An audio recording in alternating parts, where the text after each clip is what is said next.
Wagwan Two Tone Podcast. Two Tone Podcast with Jeffro and Cooley Ranks, who's wearing the hat today. We're here with the legendary musician Pete Francis, who was one of the co-founders of Dispatch, one of my favorite bands. And now he has an amazing solo career. Welcome to the podcast. Thank you. For stopping by, Mr. Pete. Thank you, Jeffro. Thank you, Cooley. I had the pleasure of filming the video for Pete called Smile. Love that video, Jeffro, and I loved Thank working with you on it. And lurking. Working. Still gets airplay on Sirius XM. Kids Place Live really picked it up, and they've been supportive all year. I mean, really playing it twice a day, and can't tell you what an honor that was. The video has, I think, 125,000 views, which is the most of any of my videos. Wow. And then, working with Mannix at Dubshot, he had the idea of doing those dub remixes, and I was thrilled, when I heard Green Lions mix. I just was cranking it in the car and just feeling just so good that other people were responding to the words, to the music. Music is kind of like folk music, right? I should say. Well, yeah, it's a good place to start, because I met the two other guys in Dispatch. We were 18, 19, and 20 at Middlebury College.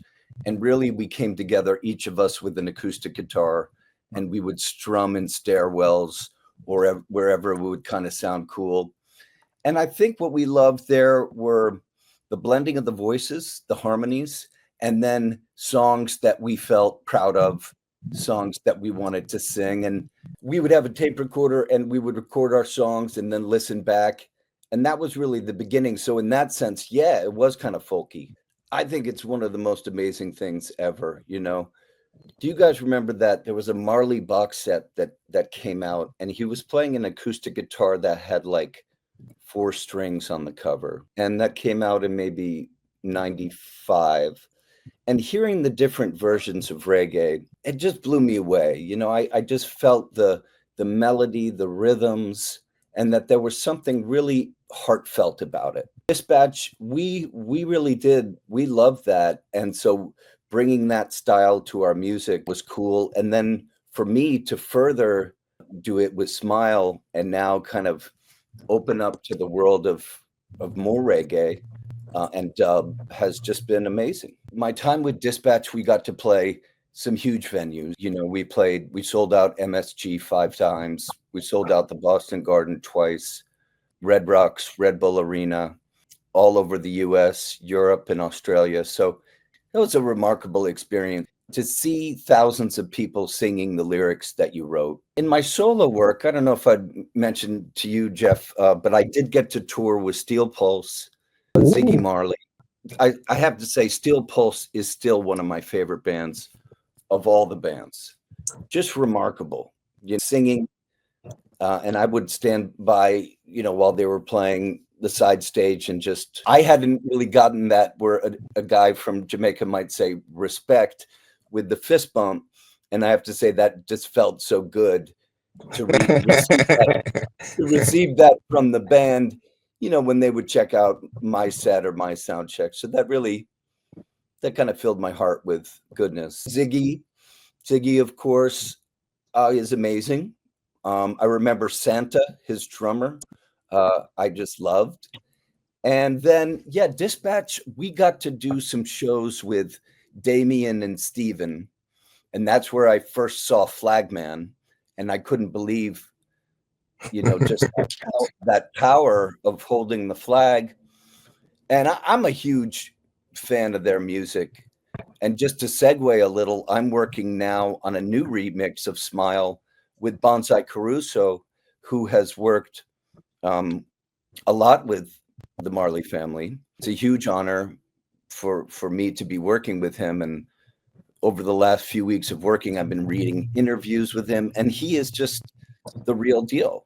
Welcome to Jamrock, the amazing records. So this is a whole new chapter that I can't wait for both of you to hear these new remixes. One with DeMarco, and DeMarco he slayed it. the guy is unbelievable. Yeah. Is And, DeMarco's like dance hall, right? Like a dance hall. Yeah. Oh my God. So I'm driving through my local little town here, and somebody at Dubshot says, you know, you might get a call from DeMarco. So I said, okay, DeMarco, and I turn on his track Backaz, Backaz. Do you guys know that? And I'm like, this is unbelievable. And as I'm listening to Backaz, the phone rings and he goes, Pete, it's DeMarco. And I'm saying, dude, you're unbelievable. I would be so honored if you did a verse on Smile. And he goes, it'll be easy, man. And I just felt like I felt so good. And he killed it. So that's one version. And the other version is with G Love. G Love put a verse down, and he's another musician I've always admired over the years. And Dispatch got to play with him. I got to tour with him. I just think he's an original, you know, playing blues, harp, rapping, that Philly vibe. So this is, I guess, this is one of my favorite parts of being a musician. It's a collaboration. A song called Shine was on the EP with the Smile tune, Jeff. I've done some remixes of that. I did a dance remix, and then the next remix is kind of a reggae remix of, we wanted it to sound kind of like early Bob Marley records from the 70s. Kind of has this raw, natural feel. So there again, you're taking the lyrics, you're taking the style, where the original Shine almost is maybe a little Otis Redding. And then here we are, why don't you do a dance thing? And now here's the reggae. And I'm also going to release the demo of the song, just because, to go back to that Bob Marley box set, you got to hear Bob strumming on the acoustic guitar, and then boom, a few tracks later, the full band version. That's pretty cool. See where it started from and where it ended up. What's your inspiration for writing music? My inspiration is life. I love being alive, and I think that there's so much magic and mystery in life, in nature. And I grew up with a family that was a lot of music. My mom played guitar. I'm the youngest. My older siblings flooded me with great records. And then, you know, from maybe 10 to 15, I really started liking poetry. And, you know, Robert Frost is the big New England poet. And so, of course, I've been reciting Robert Frost poems since second grade. But as I looked at them more, I thought, wow, the words are beautiful, you know. And then, just to touch on Bob Marley's words, I always thought they were beautiful and simple. And I think sometimes it's hard to do simple well. But I think Bob does that, or a songwriter like Tom Petty, you know, where they take a phrase and you think, I could have thought of that phrase. The way it comes across is that part where I really think, I love that music has that magic. So I'm really attracted to that energy. How did you get to the ska, the discovery of ska? You know, it's funny because in college, the band that there was a record, the Mighty Mighty Bosstones, and I was thinking like, whoa, that kind of energy was really cool. And I hadn't really discovered more Jamaican ska, but through my study of Marley or other Jamaican music, I started to hear ska. Okay, what's the difference with ska and reggae? How do these relate with each other? King Tubby. But to be honest, I'm really still exploring it and still want to learn more about it. I have this thing that a friend is saying, and I've been saying it in some interviews: don't fight the darkness, bring your light. I'm really kind of sticking with that. I say that because I think we can get tangled in darkness, and I feel that we all have a light within us. I love when we all win. You know, I think that there's an energy now within politics, with other things, that they're trying to separate us. But I just don't believe that that's the human spirit. I truly believe in belonging, unifying, togetherness, kindness. I believe that that is the strongest force in the world. And we're in some sort of shadow, or some are. But with my music, if people will come, sing, feel inspired, share a smile, that's what I want to do. When we dropped that video, the smile video, I had a lot of people hit me up like they never did before when it comes to like the message. That video, heartwarming, just like the simple lyrics, it was very like touching for a lot of people. So I thought that was interesting. I never had that before when I shot a video. Thanks for saying that. Just the simple like holding the plate up with the smile on the plate, and it had like a smile on it. Just a little gesture like that. It got people thinking like, it's kind of cool. It's funny how it's such a simple gesture, but one that gives us so much sustenance. You know, my family, we spent some time in the islands, and my dad was a big sailor, and we go sailing, and we spent a lot of time in Antigua. And one thing I noticed was that people would just kind of wave more, a smile more. And I can't tell you how much I love that. I want to be around that energy. And I think music is that force. It is that human universal language that speaks to our soul. And I want to be a proponent of that. Bands that you want to tour with as solo Pete Francis. Well, you know what, man? I went on a deep dive with the Sublime lineup and his son in the band, and that really warmed my heart, man. I have to say, like, to see, you know, when the band members losing their friend, and then the son comes and joins the band. So I'd love to play some gigs with them.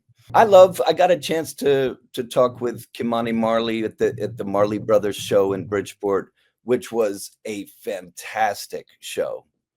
I absolutely loved it. It was pure gold. And yeah, of course, any of those guys to get back. I just love the Marley Brothers, all of their music and their energy. I love Ky-Mani's voice. He has such an interesting voice. So yeah, them. I mean, Ziggy, I love the whole crew, you know, and it was just a special thing to kind of be touched, you know, going and working with Bonsai and knowing that he's done these records. So I can't wait for both of you to hear these two versions, because I really feel like it has a Marley energy to it. And it's very inspirational. You look like super inspired by what you're putting out. It's like an energy, you know? I want to stay inspired because, you know, I think one of my favorite Bob Marley records is Babylon by Bus.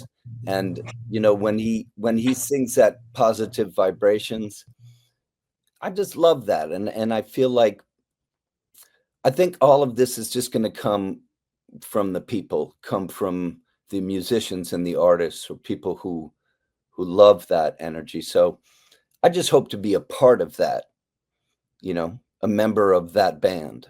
Cooley, it's so cool to be speaking with you. Did you begin with ska in your life? I began with dancehall. Sound system.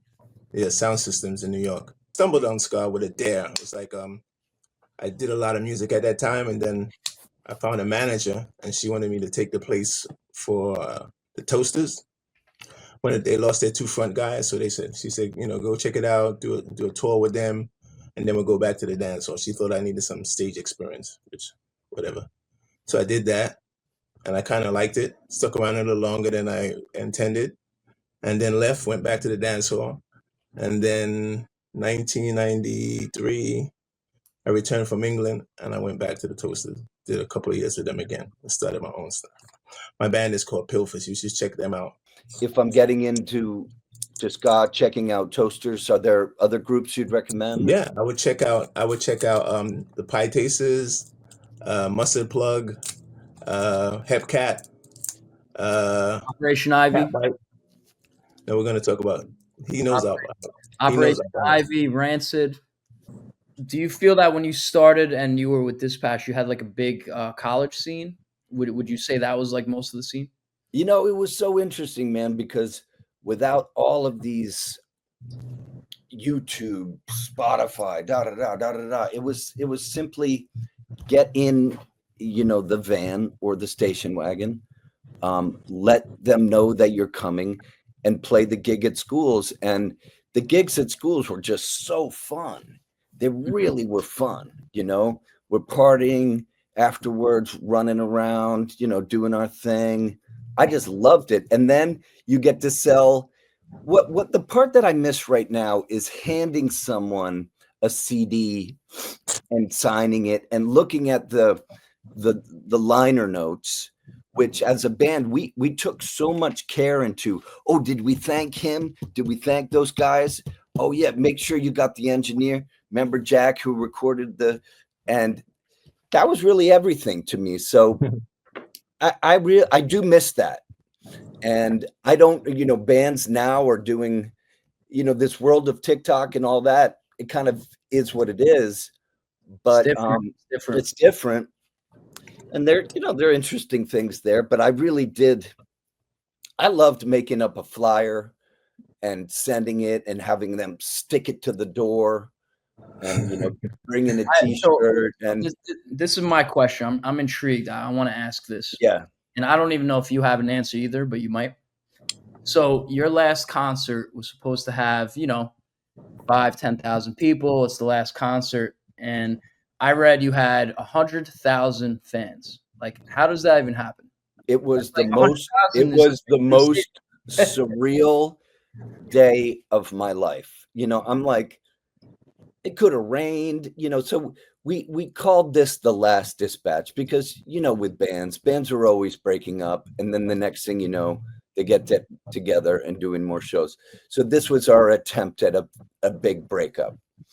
And it was at the Hat Shell in Boston. The gig at 11 in the morning, there were 50,000 people there.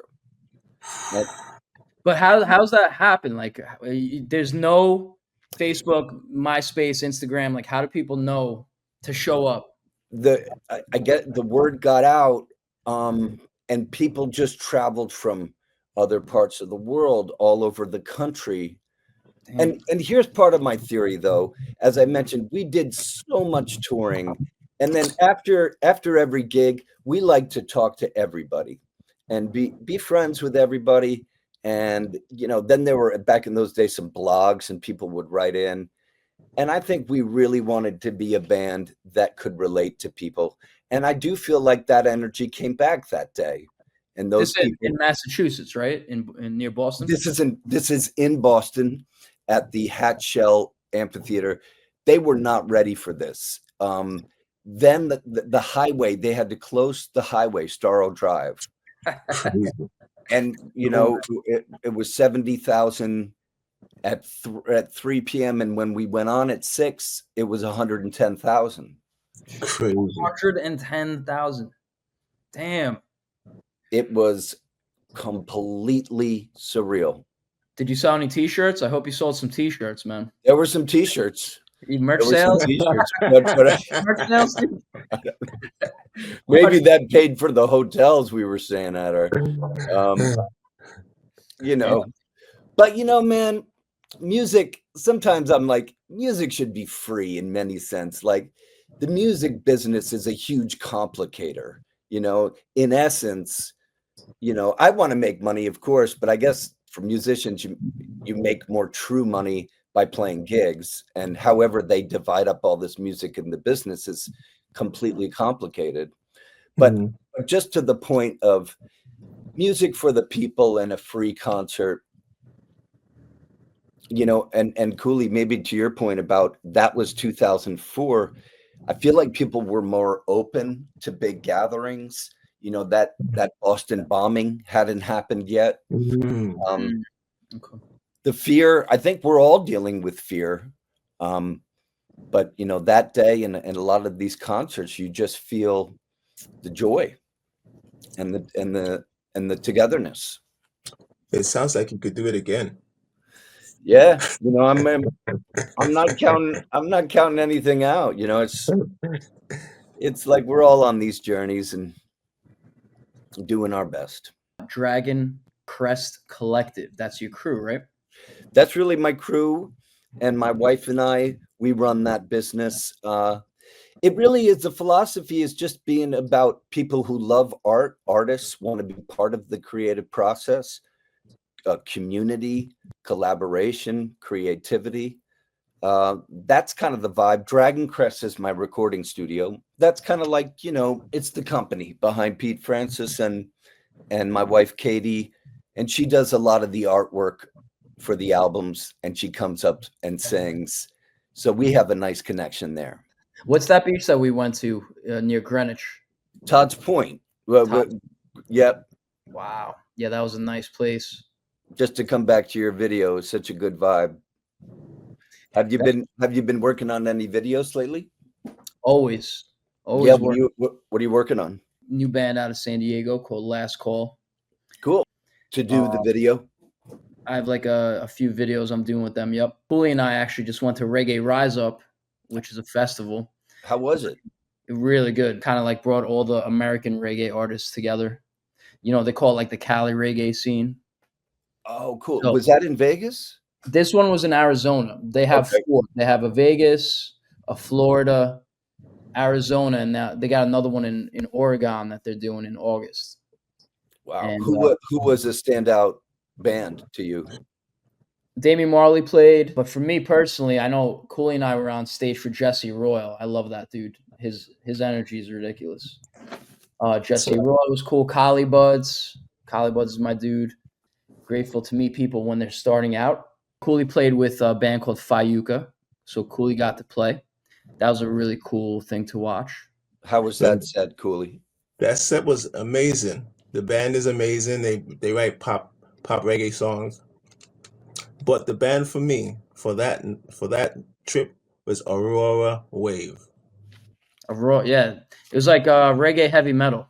That is the band that's going to be making. That is the band that is going to be taking over. I kid you not. They decimated the audience. They did it looked like I was in a hardcore pit, but it was reggae and heavy metal. It was ridiculous. That band lit the entire place on fire. I watched the whole set. Reggae version of Shine. It's called Shine Like the Sun. Shine Like the Sun. And that comes out May 23rd. Just be on the lookout for these two new versions of Smile, featuring DeMarco, featuring G Love, and a collaboration with Bonsai Caruso. Awesome. We're definitely going to look out for that. That's available on P. Francis, Spotify, Apple Music, everything worldwide. Any new videos coming out? When are we doing the new one, dude? Well, we got to talk about that, dude. Well, I would love that. I still remember you had that little pencil camera, and then it had the most beautiful wide view when we were walking down the path. That's how we do it. But that's an example, man, I think, to what we're talking about today is that fun of collaboration and that joy of working together and being creative.